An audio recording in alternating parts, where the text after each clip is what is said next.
Hey, Ignite Student Union. I'm going to answer some of your questions right here since I could not be there in person due to COVID-19. And I look forward to filming the full interview when all this craziness is over.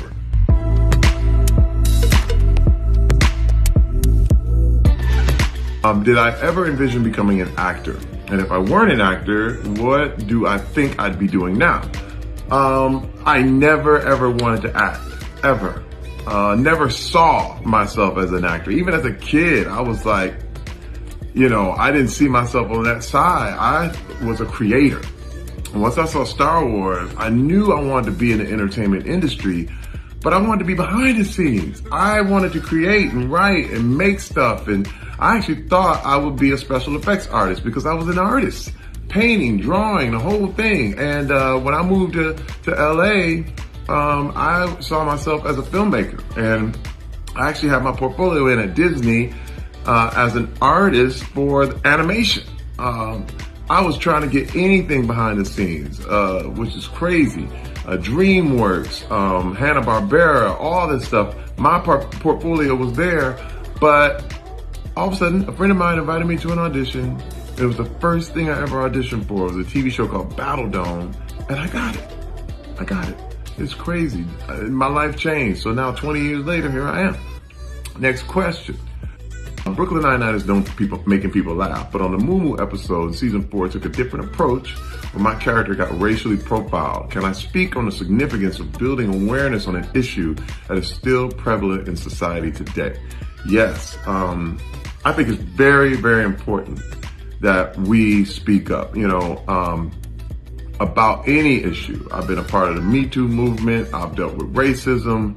I've dealt with anything. When I look at people being treated as less than human in any way, I think we need to speak up on it. I spoke on the dangers of pornography. So there's a lot of things that I feel that always need to, by talking about these things, we can be aware. But one thing I know is that every time you speak up, there's going to be a whole faction of people telling you to shut up. That's just the truth. They don't want to hear it. They're like, I don't want to hear any kind of dissenting opinions or anything like that. So what I discovered is that to just let this conversation happen. If we let it happen, we can think about what's going on. But every time we try to suppress these conversations, it's because people want to get away with something. So I think Moo Moo, that episode of Brooklyn Nine-Nine was super special because it raised the dialogue. We are talking again. We were bringing it up again. And we've had various episodes that dealt with really serious issues, but in a funny way. Because the way comedy works for me is that the more serious it is, the funnier it can be.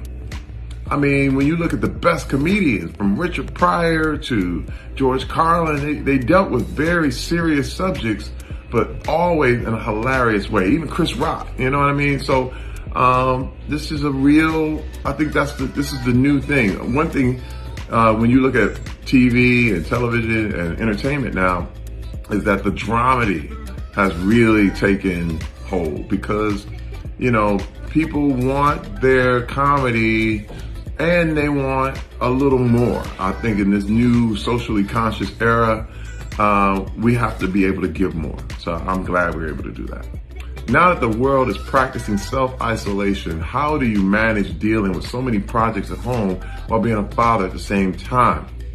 Hey, first of all, the good thing is, I like to stay busy. I always have several projects that aren't finished. So I'm writing, I'm drawing, I'm reading, I am preparing, I'm researching stuff that I'm already working on. But also I am a dad, and this self-isolation thing, hey, I'm in the house now.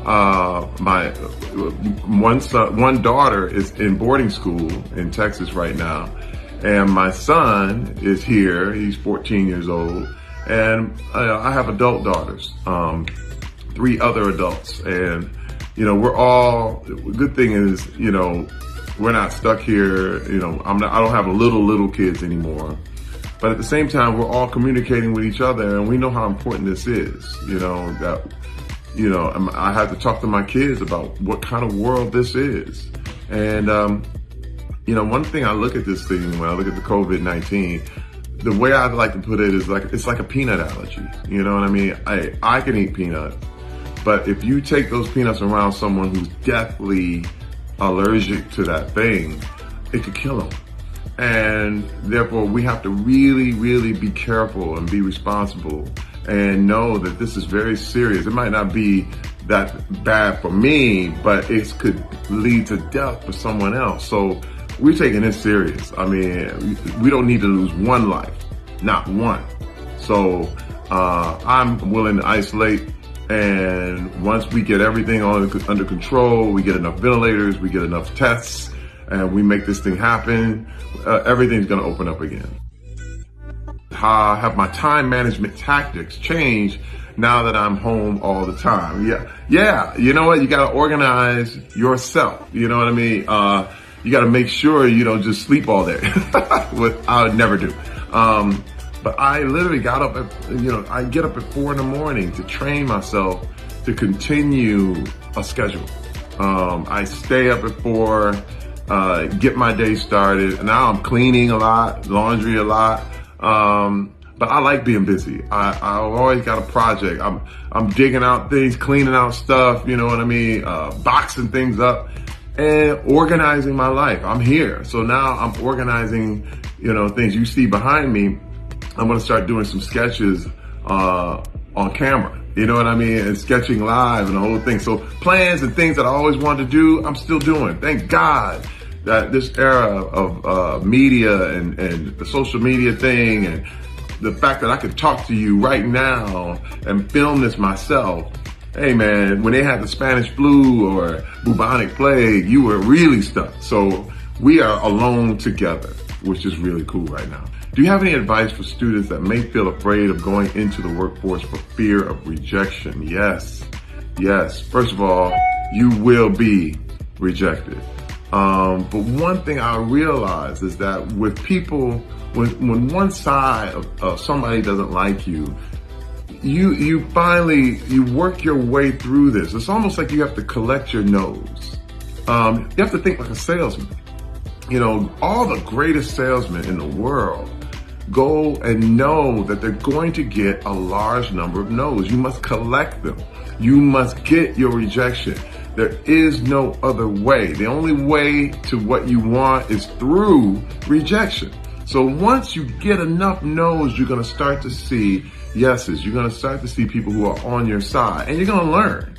You are going to learn. The truth is, rejection may just be a sign you're not there yet. I remember thinking, oh man, I should have been this, I should have had that. And I remember auditioning, and it was crazy. I was like, man, I didn't get that role. I should have got that role. And then I watched the movie. I was like, man, they did way better than me. They were amazing. That always kept me in perspective, man, because you think you're the best thing since pancakes and sliced bread. But when you realize, wait a minute, maybe I'm not there yet.